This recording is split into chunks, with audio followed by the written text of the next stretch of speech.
Hello दोस्तों, आप सभी का आपके अपने चैनल मैथ एक्सवाईजे में स्वागत है। तो आज हम पढ़ रहे हैं रेशियो एंड प्रोपोर्शन की अनुपात और समानुपात की नेक्स्ट वीडियो पार्ट नंबर 2। ठीक है, तो इसके अंदर हम क्या पढ़ेंगे, नेक्स्ट जो कंसेप्ट के क्वेश्चन है वो पढ़ते हुए चलेंगे, सोल्व करते हुए चलेंगे। तो आइए फर्स्ट क्वेश्चन देखते हैं।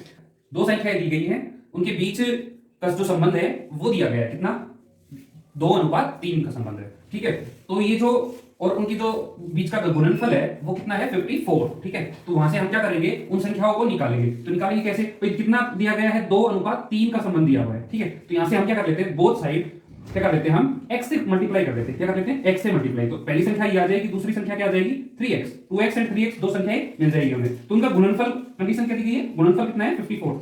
तो गुणनफल मतलब 2x into 3x is equal to 54। ठीक है, तो यहां से हम देख पा रहे हैं कि कितना हो गया, 6x square is equal to 54 और x square is equal to क्या हो गया, 54/6, मतलब कितने पे कट गया, 9 पे। तो x का मान, x स्क्वायर का मान कितना आ गया भैया, 9। तो x कितना आ जाएगा, 3। कितना आ जाएगा, 3 x। अब x अगर 3 आ गया, ठीक है, तो अपनी जो संख्याएं वो कितनी हो जाएगी, 2 गुना में 3 कितना हो जाएगा, 6, और 3 गुना में 3 कितना हो जाएगा, 9। तो कितनी संख्या आएगी, 6 और 9। ठीक है, ये अपनी राइट आंसर, ये क्या निकल के आ गया, राइट आंसर 6 एंड 9। ओके, ठीक है दोस्तों, इस तरह से ये क्वेश्चन होगा। क्वेश्चन नंबर 2 है, आपको दिख रहा है 923 रुपए को ए, बी और सी में इस अनुपात के 1/2, अनुपात 1/3, अनुपात 1/4 के रूप में बांटना है, विभाजित करना है। किसको, 923 को। कितने रुपए को भैया, 923 रुपए को। किस किस में बांटना है, ए, अनुपात बी और अनुपात सी के अंदर इस अनुपात में बांटना है। तो हम क्या करेंगे, सबसे पहले तो हम ये नोट करते हैं कि जो अनुपात होता है वो फ्रैक्शन में नहीं होता है, वो फ्रैक्शन में नहीं होता है। तो हम उसको क्या करेंगे, नॉर्मल नंबर्स में, नॉर्मल डिजिट्स में उनको कन्वर्ट करेंगे। तो कैसे कन्वर्ट करेंगे, सबसे पहले तो हम नीचे वालों का जो इसमें हर में दिया हुआ है 2 3 4, उसका हम क्या कर लेते हैं, एलसीएम ले लेते हैं। एलसीएम क्या आ गया भाई, देखेंगे तो यहां पर कितना आ गया,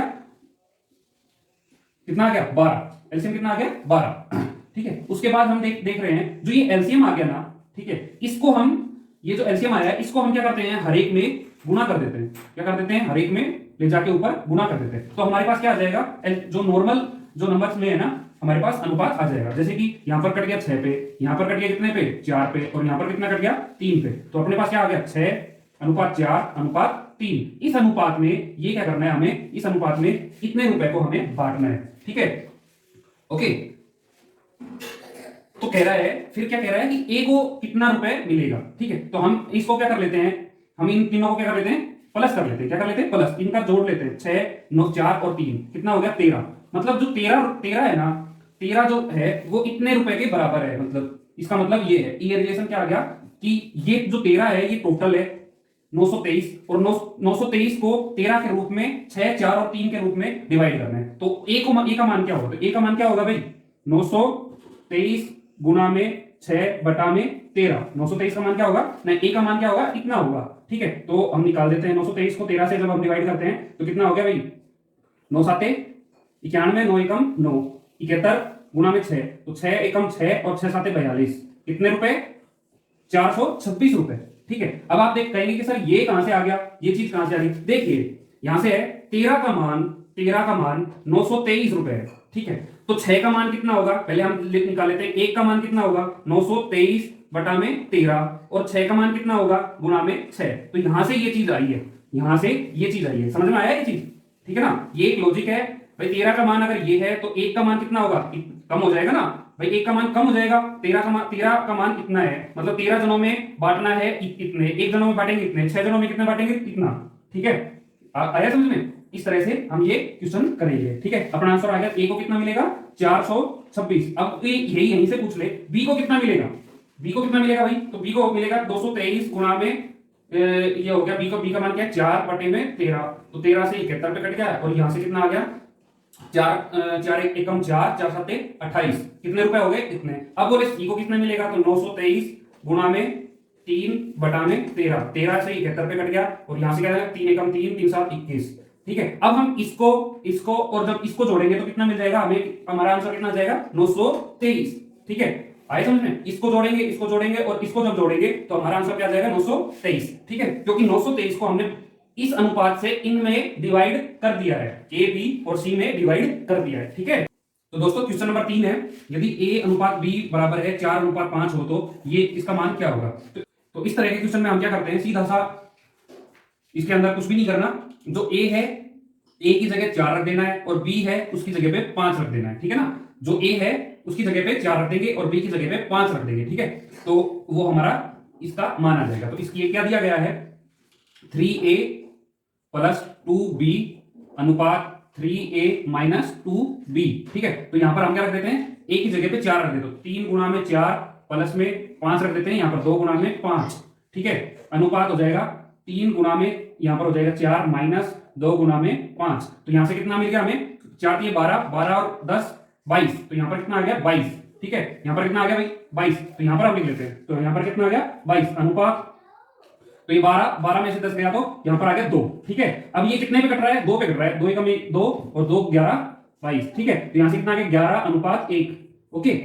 सी इज आवर राइट आंसर। इसी तरह इसको करेंगे, यहां पर x की जगह पे 2 लिख देंगे और y की जगह पे लिख देंगे 1, तो लिख दीजिए 2 की क्यूब माइनस 1 की क्यूब, ठीक है, अनुपात 2 की क्यूब प्लस में 1 की क्यूब, ठीक है।